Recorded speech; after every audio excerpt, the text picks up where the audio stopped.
Aproveito para cumprimentar também a dona Eunice, que está lá no Mato Grosso, nesse momento, na cidade de Rondonópolis, nos assistindo. Dona Eunice, que é a mãe desse senador aqui, o senador Paulo Rocha. Ela que não perde uma sessão do Senado Federal e diz que fica muito irritada quando esse pessoal do PT fica brigando com o filho dela. Mas... É aniversário dela, né? Não, hoje não é, não. Mas, senador Paulo Rocha, hoje tivemos uma audiência aqui, a audiência de comemoração dos 500 anos da Reforma Protestante, onde o padre Martinho Lutero fez uma verdadeira transformação no cristianismo e que foi um marco na vida da Igreja Católica e na vida dos cristãos. E daí por diante passou a haver como se fosse duas igrejas católicas, mas uma que era alinhada com o clero e com o poder da época, e outro, um grupo de padres que passaram a ter um outro entendimento, e que foi daí que surgiu essa divisão do cristianismo em os protestantes e os antigos católicos. Mas o fato é que hoje o que existe é o povo cristão, mas coube se lembrar dessa data tão importante, até para ressaltar a coragem de Martinho Lutero, a coragem de se contrapor ao que ele achava que não estava correto, e diante do mantra que o justo viverá pela fé, ele se contrapôs à ordem vigente, ele e tantos outros companheiros, alguns até inclusive pagando com a morte. Mas isso nos deixa o exemplo da sua pujança e da sua coragem e da sua atitude. Eu creio que isso serve de exemplo para todos nós, principalmente aqui no Brasil, que passamos por um momento de crise, de que precisamos de homens públicos, enfim, de homens de todos os segmentos que tenham atitude, que tenham a coragem de enfrentar as coisas que entende errado. E nesse momento comemoramos a data de 500 anos da reforma feita pelo alemão Martinho Lutero. Aproveito para cumprimentar os estudantes que nos visitam aqui nas galerias. Eu não sei qual a escola, mas sejam todos muito bem-vindos. Senhor presidente, agora há pouco Vossa Excelência falava justamente sobre um assunto que nos incomoda muito em todos os cantos do país, que é a violência que tem graçado no meio da população, seja no interior, seja nas capitais. E também Vossa Excelência citava a importância da educação para que possamos mudar esse cenário. Eu tive a oportunidade de passar a ser o presidente da Frente Parlamentar da Primeira Infância, e aí, de repente, o senhor me pergunta o que tem a ver primeira infância com a segurança pública. E tem tudo a ver. Tem tudo a ver porque está provado pelos as melhores universidades do mundo, Oxford, Harvard, universidades do Canadá, França, e por estudos robustos de que é na primeira infância, desde a gestação até os 6 anos de idade, que o nosso cérebro se desenvolve e ali tem as ligações das sinapses, os axônios, e que se essa formação não for feita de forma tranquila, sem obstáculos, aquele ser humano em formação vai ter sérias dificuldades na idade adulta. Existem estudos que comprovam, um estudo de duplo cego, que já certa vez relatei aqui, feito pelas universidades que relatei, em que, num grupo de uma comunidade de alta vulnerabilidade, foi estudado 2 grupos. Um foi acompanhado desde a gestação até os 6 anos de idade, acompanhando para que a criança não tivesse nenhum obstáculo ao desenvolvimento cerebral. E outro grupo foi simplesmente observado como seria o desenvolvimento deles, na mesma comunidade. Senador, o pessoal que está aí, sejam bem-vindos. Eles são da Fundação Bradesco, pessoal de ensino médio, lá de Ceilândia. Muito obrigado. Sejam bem-vindos. Muito obrigado, senador. Quem está falando aqui na tribuna é o senador José Medeiros, do Mato Grosso. E o nosso presidente, senador Paulo Rocha, do Acre. Do Pará. Do Pará. Ele tem essa cara de inocente, mas ele é do PT, viu? É brincadeira, é um grande amigo meu, gosto de provocá-lo. Mas como eu dizia,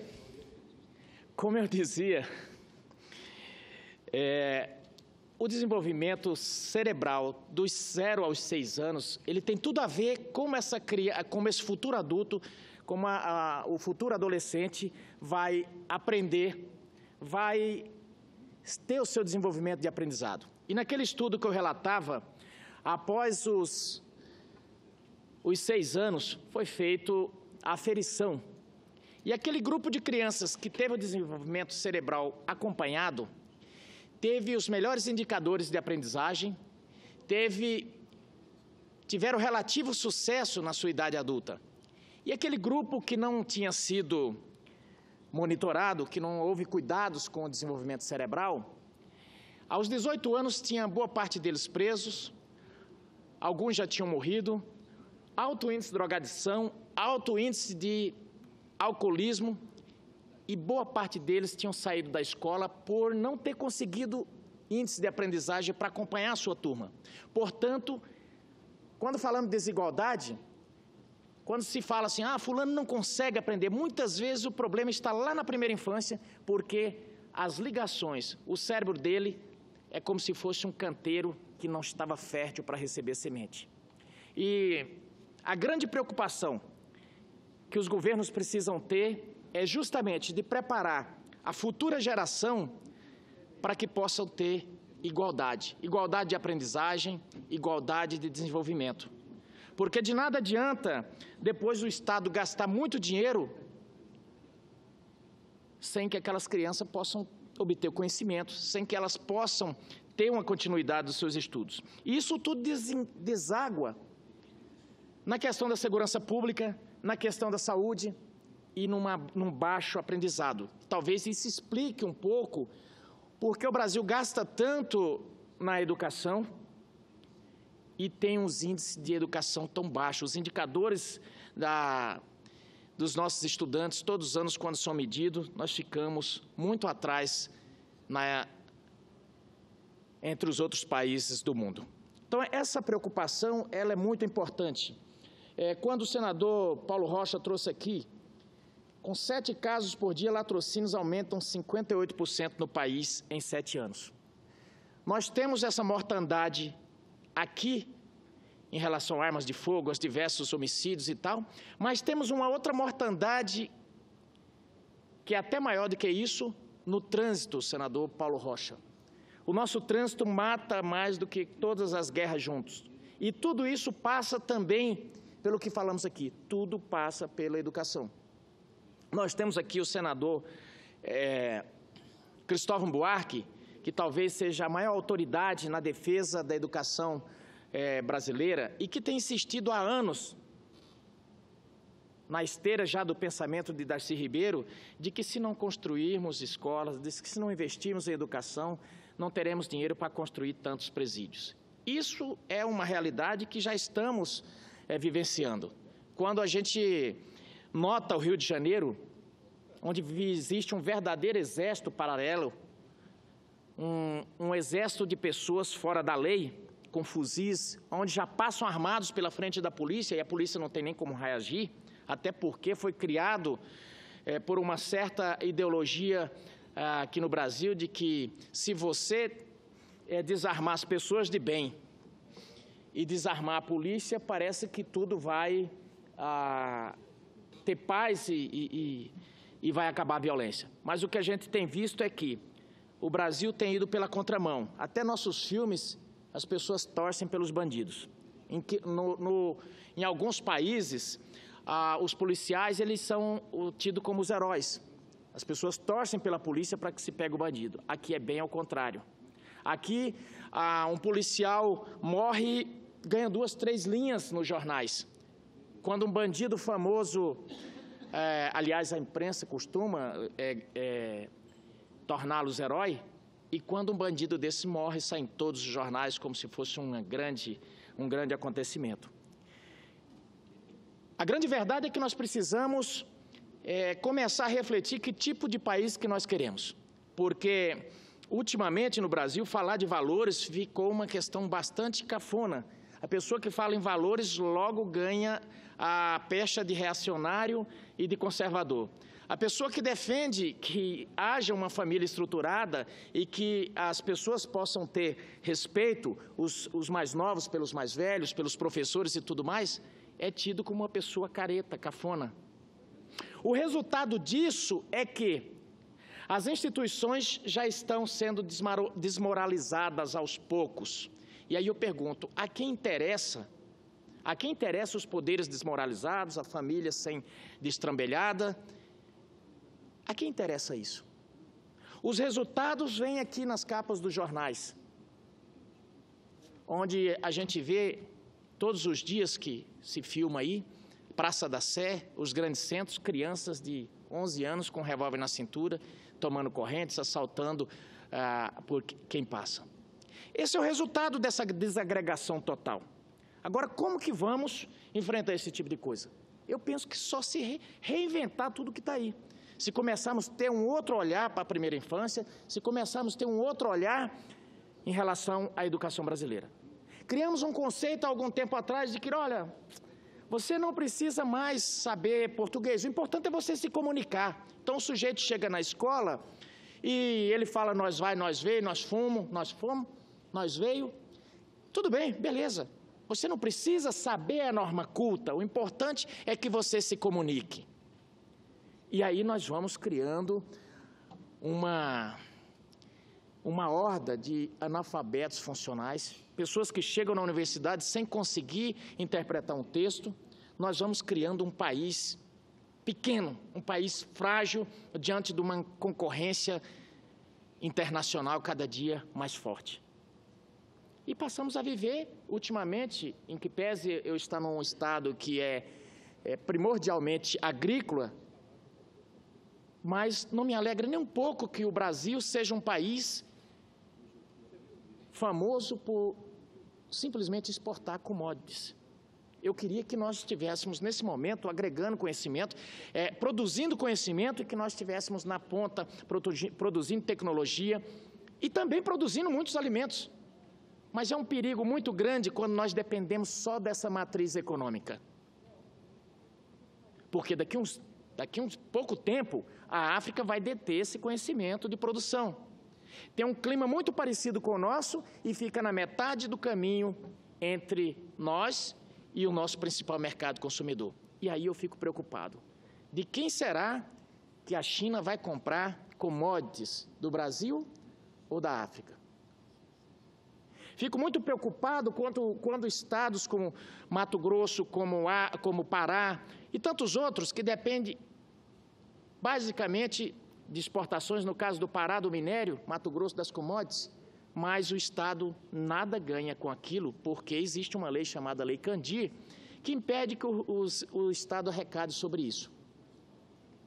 E não sou contra o incentivo às exportações, mas sou contra que esses estados nada levem dessa riqueza e, mais ainda, que não seja incentivado a ciência, a produção de conhecimento nesses estados. Porque daqui a uns dias nós vamos, de repente, estar na situação que já teve Bahia com o cacau, São Paulo com o café, Olinda com a cana-de-açúcar, e que hoje já não são os grandes centros econômicos como eram antigamente. Hoje, Mato Grosso é um grande centro econômico em relação ao agronegócio. Vai ser daqui a 10 anos, a 15, a 20? Por isso a minha preocupação de que precisamos investir principalmente na produção de conhecimento. Sempre cito o exemplo de Detroit e do Vale do Silício. Detroit era um grande centro de produção de automóveis. Parecia que aquilo não quebraria nunca. Quebraram. Já o Vale do Silício produziram conhecimento. Hoje, cada um de nós carrega um celular, onde tem, às vezes, num aparelho desse, 200 patentes. E eles continuam produzindo conhecimentos. Tem algumas universidades, por exemplo, em Boston, que tem 17 professores que ganharam o prêmio Nobel. Aqui no Brasil, infelizmente, nós não produzimos nenhum. Infelizmente, nossa academia tem estado distante e muitas vezes discutindo a estrutura celular das bromélias. Não que eu seja contra que haja um estudo desse, mas nós precisamos produzir mais do que laudas e laudas de estudos estéreis, que nada influi na produção econômica. Nós precisamos estar mais conectados com a academia e comunidade. E eu me preocupo porque, como eu disse, estou num estado em que, apesar de rico, essa riqueza reflete pouco para a sua sociedade. Nós precisamos, acima de tudo, produzir mais e mais conhecimento, porque a violência, a falta de segurança, ela está na raiz disso tudo. Nós, nesse momento, temos mais de 15 milhões de desempregados. E aqui não cabe acusar. Não adianta ficar falando, foi Dilma, foi Lula, ou os outros deles seriam a culpa é do Temer. Não, as pessoas estão desempregadas e não querem saber quem é o culpado. Elas querem empregos. E muitas vezes existem os empregos, mas não existe mão de obra capacitada. Não existe pessoas com capacidade para enfrentar aquele tipo de trabalho. Então, nós temos um desafio muito forte e eu fico muito preocupado porque nós temos um debate presidencial se avizinhando. E até agora eu tenho visto que os pré-debates estão muito pobres. Eu não estou vendo, até agora, os verdadeiros desafios serem enfrentados. Estou vendo questões menores. E tomara que essa campanha não se repita como foram as outras, porque nós tivemos uma campanha que o grande debate é se ia privatizar a Petrobras ou não. O outro ficou a situação se fulano era a favor ou não do aborto. Não é que sejam questões que não sejam importantes, mas eu pergunto, é a principal discussão de uma campanha política a presidente da República? Esses problemas todos que nós estamos passando, será que não seriam passíveis de serem discutidos? Como nós vamos enfrentar a questão da violência pública, da segurança pública? Como nós vamos ter melhores índices nos indicadores mundiais em termos de educação? Então, é uma preocupação muito grande, porque eu não vejo que durante o passar do tempo nós tenhamos melhorado. Pelo contrário, nós chegamos a ver as gerações mais antigas falar, na minha época é que a escola era boa. Poxa, devia ser o contrário. E, de fato, eu tenho visto alguns estudiosos dizerem que nós temos professores, um sistema de ensino do século XIX, professores do século XX e alunos do século XXI. Nós precisamos criar um artifício para que essas coisas se igualem, para que a gente possa, de fato, deixar de ser o país do futuro e passar a ser um país realmente que façam as coisas acontecerem. Então, me encaminhando para o final, senhor presidente, externo também essa minha preocupação, porque a violência também é um fator preponderante no estado de Mato Grosso, visto que tem 700 quilômetros de fronteira seca aberta a países notadamente produtores de narcotráfico de narcóticos e principalmente de armamentos. E já finalizando, também digo que nós temos mais 200 de chamada fronteira molhada e precisamos de aporte para essa segurança. Tenho defendido, inclusive destinei uma das minhas emendas de bancada, espero que sejam liberados, 100 milhões para que seja investido na segurança da fronteira. Porque hoje o Estado está à mercê disso tudo. E finalizo, senador, externando os meus agradecimentos pela tolerância e também externando o meu pesar pelo passamento do ex-secretário de Turismo do Estado de Mato Grosso e também o empresário da minha cidade, o Jairo Pradella, que deixa a esposa Paula, deixa seus amigos todos muito entristecidos com a morte prematura de um jovem empresário dali da minha cidade. Muito obrigado, senhor presidente.